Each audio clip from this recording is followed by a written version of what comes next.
Hey, good morning, Molly Faye. What's up, Tiff? How are you? I'm doing well. You know, it's funny because you and I were talking yesterday just about how different the energy is working separately and how much, normally we feed off each other. How do you feel like it's been working from home? Well, let me tell you, I like the commute. I keep bringing this up, but the 30-second commute is okay. Doesn't get old. But it doesn't get old. But there's something about walking past my laundry room, into my basement, and into my little home studio here. There's something about being in the studio. There's sort of an electricity to seeing you and cameraman Dave and having Donnie yell at me and have Ben tell me what to do. But no, there's something about sitting next to you and talking, and that's the thing I think that's lost today with this shutdown is we're all stuck inside and can't see people face to face, and it's hard. Yeah, it is hard. I mean, the studio is pretty empty in here, just so you know. I mean, it's not the same feel because everybody needs to be safer. In fact, that was a pretty elaborate setup you have at home. Like that's like Today Show style. Yeah, I think it's better than what Savannah Guthrie has. I'm just saying, Savannah. I'm not being critical of your husband's work, but look at this home studio that I have. There are blankets all around to kind of help the sound because there'd otherwise be an echo. I've got teleprompters set up on a little TV screen. I've got a monitor that's a professional grade monitor. I've got an old table set up that we used to play cards on my parents' house as my work desk. And then there's about 6 lights. I've got a diffuse light. I've got a little diva light even in front of me to make me look better. Oh my, okay, I can't see in that picture. I can see that you're wearing a suit jacket. That looks like yesterday. Were you wearing pants? Okay, thanks for calling me out there. Yeah, I agreed to share these pictures. I was wearing my favorite pink pajama bottoms. They're real fuzzy with these gray flowers and flip-flops. I thought, I saw Savannah Guthrie in her basement she was barefoot and in jeans. So I was like, I got to take a picture of that. Are you wearing pants today? Really? Really? How about these leopard print jammies? Okay, here's the deal. I got to tell you, Molly, you and I are a team, and we will remain a team. I'm wearing my pajamas today, too. No way. Got my jammies on the bottom. Best show ever. That reminds me of the day that you pulled that thong underwear out of your jeans. Thank you for reminding me. We should repost that, I'm sure. Yeah. I think we're going to get a conference call from our boss after the show. Do you guys have to keep bringing that up? And can you put on pants?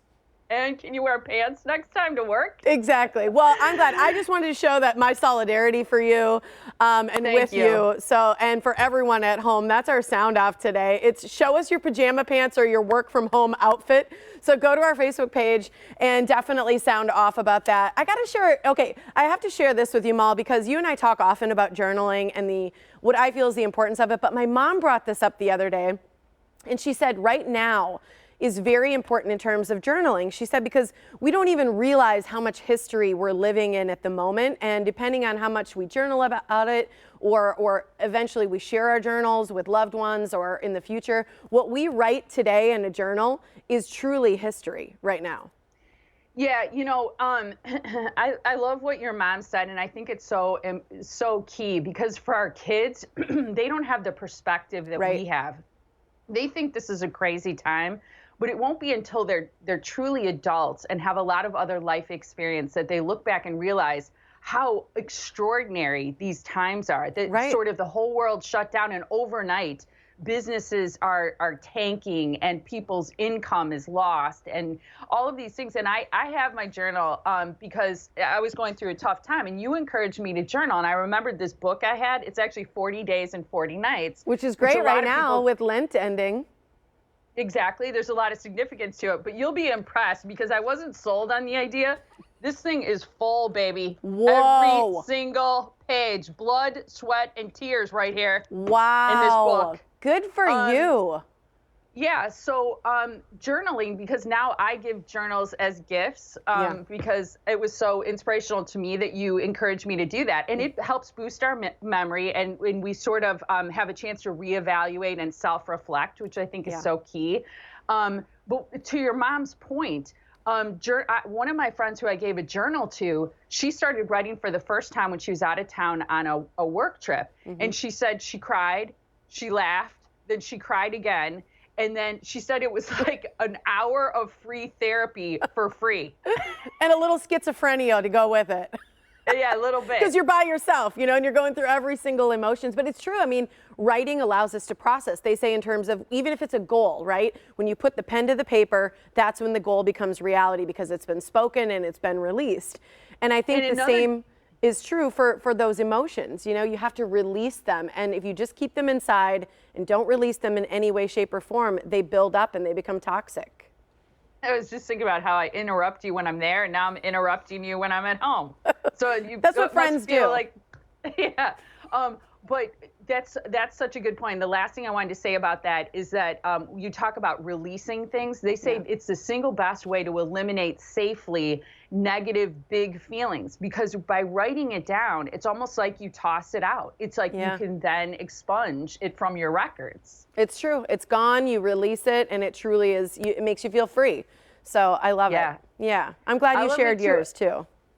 Yeah. Oh, thank you. I'm glad you're wearing pajama pants today, and I'm so excited because if our viewers send pictures of, especially PJs, but any kind of cool work outfit, I'm gonna be over the moon. It's true. Okay, I guess we have a little bit of time for me to share this recipe I made last night. Okay. It's the greatest homemade chocolate, if you like dark chocolate, you will ever taste, okay? There's nothing bad in it.